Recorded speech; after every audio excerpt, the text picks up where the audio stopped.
I want to show you a recording of Bibi Netanyahu, which demonstrates the biggest lie in the Palestinian issue. But I want to just preface this.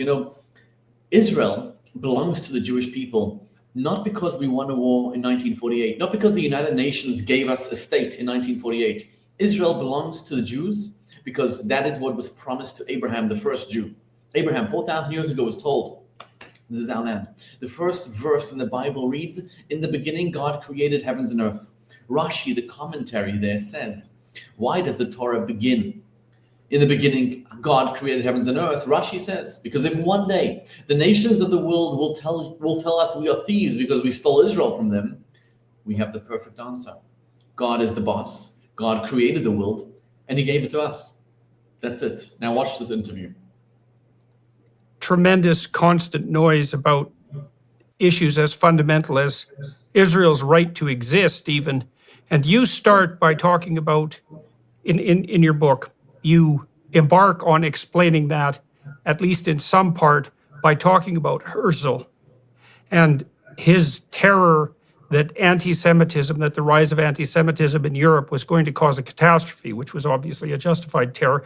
Would you be kind enough to walk me and my viewers and listeners through your rationale for the moral justification for Israel, the political justification as well? And I'm going to do what I can to my limited ability, let's say, to push back. I've heard the arguments of often young people who are more prone to give credence and sympathy, say, to the Palestinian viewpoint. And I'd like to rectify my ignorance and maybe help my viewers and listeners do the same thing. So would it be useful to start with Herzl?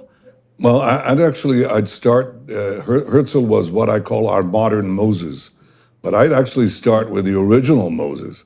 The Jewish people have lived in the land of Israel, what is now the state of Israel, have lived here and have been attached to this place for about 3,500 years. 3.5 millennia. Now, for the first 2 millennia, roughly, of that time, we were living in what is described in a text commonly known as the Bible. So the Bible describes how the Jewish people lived on this land, were attached to this land, fought off conquerors, sometimes were conquered, but stayed on their land. And that continued for a very long time until roughly the 7th century, actually, after the birth of Christ, okay? For roughly 2,000 years. We were conquered by the Romans, we were conquered by the Byzantines. They did a lot of bad things to us, but they didn't really exile us, contrary to what people think, okay?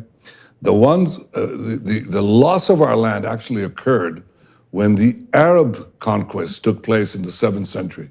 The Arabs burst out from Arabia, and they did something that no other conqueror, not the Romans, not the Byzantines, not the Greeks before them, not Alexander the Great, nobody did before. They actually started taking over the land of the Jewish farmer. They brought in military colonies that took over the land. And gradually over the next 2 centuries, the Jews became a minority in our land. So it is under the Arab conquest that the Jews lost their homeland. The Arabs were the colonials, the Jews were the natives dispossessed. Well, that happens in history. The Jews were dispossessed, we were flung to the far corners of the earth, suffered unimaginable suffering because we had no homeland, but we didn't disappear, and we never gave up the dream of coming back to our ancestral homeland. So generation after generation, the Jews could be in Warsaw, they could be in Yemen, they could be in China. And they said, next year in Jerusalem, we'll come back next year in Jerusalem. Well, that was made possible because the Arabs who had conquered the land basically left it barren. They never made it their own. It was a barren land. It really practically it was an empty land. And in the 19th century, the idea of coming back next year in Jerusalem became a reality. By the way, in part because of Christian Zionist support for the idea of the Great Return.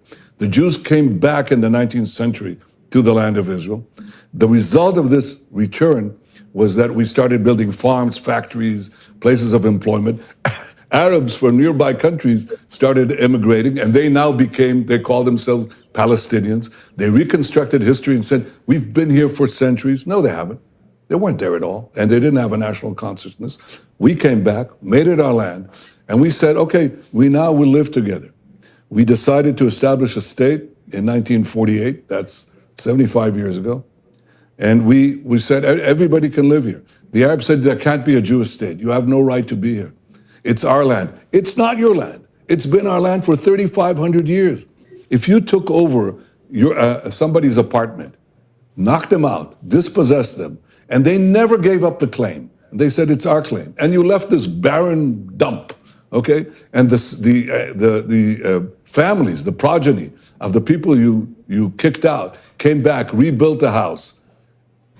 You cannot come back and tell them you don't belong here. We're going to kick you out, especially since you're latecomers who've come to live in part of the house, which is what the so-called Palestinians are. Okay, we say to them, you can live here, we can live here, but it's our land, it's our state.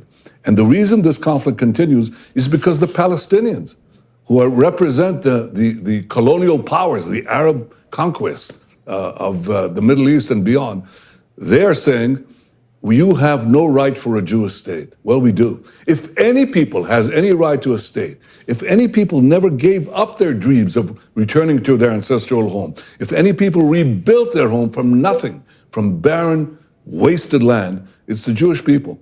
To tell them, you have suffered more than anyone else. You have never lost your dream of coming back and rebuilding your national life in your ancestral homeland. You have no right to be there. But the Arabs who are trying to destroy you, they have that right. That is a complete perversion of history and also a complete perversion of justice. The Jews belong to this land belongs to the Jews. The Palestinians are free to live here next to us, among us, but they're not free to demand the dissolution of the Jewish state. That is not justice, that is injustice. That's the shortest lecture I can give you about Jewish history. So why do you think the claim that the Palestinians were somehow there in Israel first and have been displaced in a colonial occupation, let's say, by the Jews, why do you think that idea has gained such cachet, not least in the West? Because of ignorance? I mean, what do you mean they were here first? Well, you're familiar with the story of Jesus, right?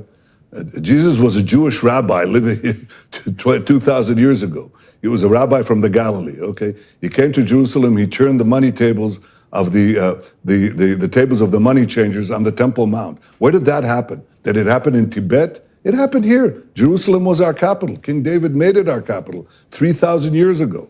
So the Jews are here. To try to say that they weren't here and that the Palestinians were here thousands of years ago is ridiculous. Anybody who you can actually Google this and find out how absurd this thing is. So as far as reinventing ancient history, that is unpardonable, because anybody can find out and understand that the Jews were here for thousands of years, the Palestinians weren't here. As far as modern times are concerned, what the Palestinians have said is, and I write this in my book, and I show it because it's so comical. What they say is, we were here, Palestine was a verdant land in the 19th century, teeming with the Palestinians, until the Jews came in, took it over and threw it out. Okay, well, that's what Arafat effectively said in his infamous speech in the United Nations, blaming Zionism, equating Zionism with racism. Well, there's only one problem with that. He said that the Jewish invasion of this verdant Palestinian homeland happened in 1881, okay? The problem with that is that 12 years before, a famous visitor, among hundreds of visitors, named Mark Twain, visited the Holy Land. And he describes a totally different picture.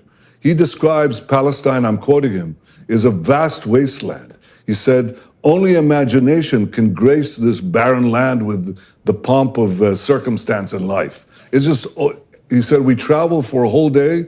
We didn't see, in the Galilee, we didn't see a human being, one single human being. He said, Jerusalem sits in sackcloth and ashes. And as he was saying that, it's the Jewish return that began building the land. Well, perhaps one could argue, it's obvious that Mark Twain was not in the service of the Jewish state because it didn't exist. He wasn't in the service of the Jewish lobby because there wasn't any Jewish lobby. He was just reporting what was there.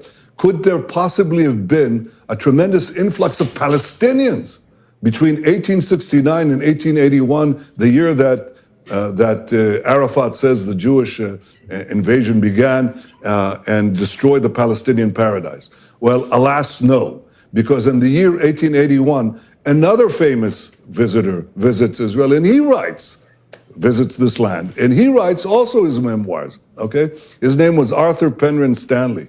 He was a very famous courtier of Queen Victoria's court, okay? And he came here on a special visit. And he says, I looked south and I looked north. He says, I'm in Judea. And I see nothing. He says, a barren expanse. And they both express, both Twain and Arthur Penrhyn Stanley say the same thing. When will the Jews come back and bring this land to life? And the answer is right then. We came back, brought it back to life. There were Arabs living here, but it was, as I say, a barren wasteland.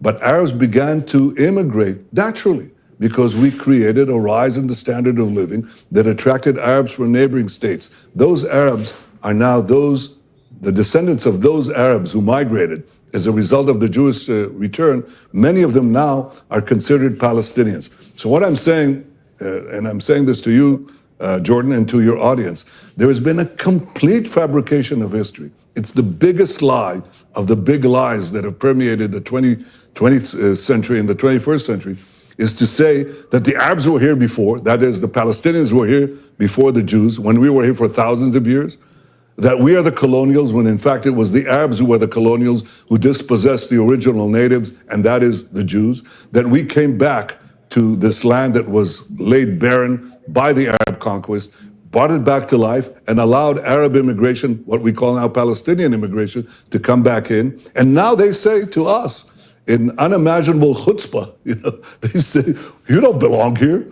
They recreate ancient history, they recreate modern history, and this is a lot of hokum. It's ridiculous.